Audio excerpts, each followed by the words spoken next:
안녕하세요. 자유교회 이진우 목사가 보내드리는 아침 묵상입니다. 오늘도 예수 그리스도의 향기를 내는 복된 하루가 되시길 바랍니다. 4월 1일 수요일 아침 묵상입니다. 오늘은 보라 내 어머니라 라는 제목으로 요한복음 19장 26절로 27절 말씀 묵상합니다. 예수께서 자기 어머니와 사랑하시는 제자가 곁에 서 있는 것을 보시고 자기 어머니께 말씀하시되 여자여 보소서 아들이니이다 하시고 또 그 제자에게 이르시되 보라 내 어머니라 하신대. 고난주간 세 번째 날입니다. 예수님께서 달리신 십자가 사건을 기억하고 자기 십자가를 지고 예수님을 따르는 십자가의 사람 되시기를 바랍니다.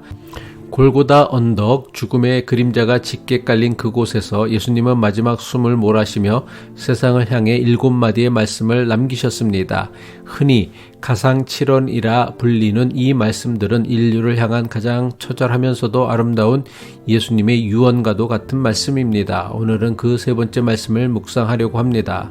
십자가에 달려 죽어가시던 예수님은 자기의 어머니와 그 옆에 서 있는 사랑하는 제자를 보시고는 여자여 보소서 아들이니이다 라고 말씀하십니다. 또한 예수님은 자기 어머니 마리아의 곁에 서 있던 사랑하는 제자를 바라보시고는 보라 내 어머니라 라고 말씀하십니다. 예수님께서 어머니 마리아를 향해 던지신 여자여 라는 호칭이 오늘 우리의 생각에는 예의 없는 표현처럼 들릴 수도 있습니다. 하지만 자기 어머니를 향해 여자여 라고 부르신 것은 결코 우리가 생각하는 것처럼 예의 없는 무례한 호칭이 아닙니다.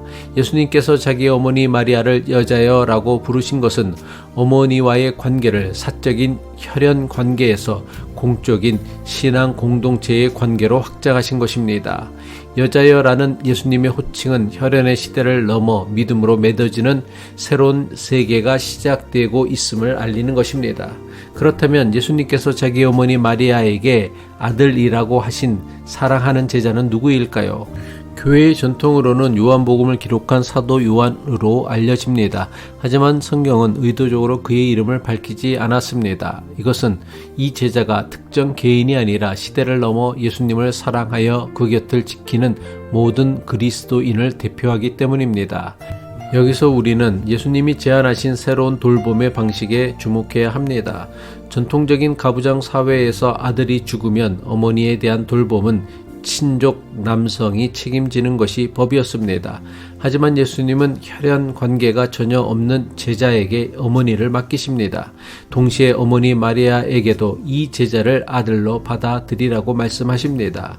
마리아는 단순히 아들을 잃고 누군가의 보호를 기다리는 수동적 존재가 아닙니다. 그녀는 예수님의 제자를 아들로 받아들여 공동체를 형성하는 능동적인 주체가 됩니다.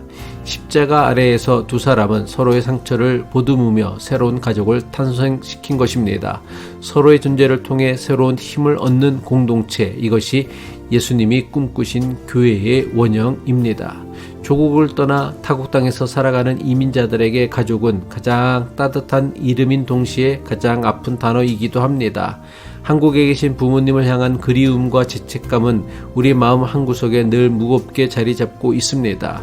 미국 문화 속에서 자라나 부모와 언어적, 문화적 벽을 느끼는 자녀들과의 갈등도 피할 수 없는 현실입니다. 그리고 우리의 가정 안에는 다양한 모습이 존재합니다. 혼자 아이를 키우는 한부모 가정, 문화가 다른 이들이 만난 혼혈 가정, 그리고 기존의 가치관으로는 설명하기 어려운 다양한 소수자 가족도 우리 곁에 살아가고 있습니다.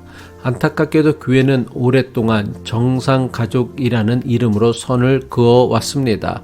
아빠, 엄마, 자녀로 구성된 전형적인 틀에 맞지 않는 이들을 은근히 소외시키거나 불편해했습니다. 하지만 십자가에 달리신 예수님은 혈연으로 이어진 가족을 넘어서 신앙으로 맺어진 선택 가족을 선언하신 것입니다. 선택 가족이란 생물학적 연결이 아니라 그리스도의 사랑 안에서 서로를 돌보기로 의지적으로 선택한 사람들의 결속을 의미합니다. 십자가 아래 함께 서서 서로의 슬픔을 목격한 사람들, 서로의 상처를 돌볼 준비가 된 사람들, 하나님 앞에서 서로를 책임지기로 약속한 사람들, 그들이 바로 진정한 믿음의 가족입니다. 기독교 신학자 스탠리 하우어워스는 교회는 가족들의 모임이 아니라 교회 자체가 가족이라고 말했습니다.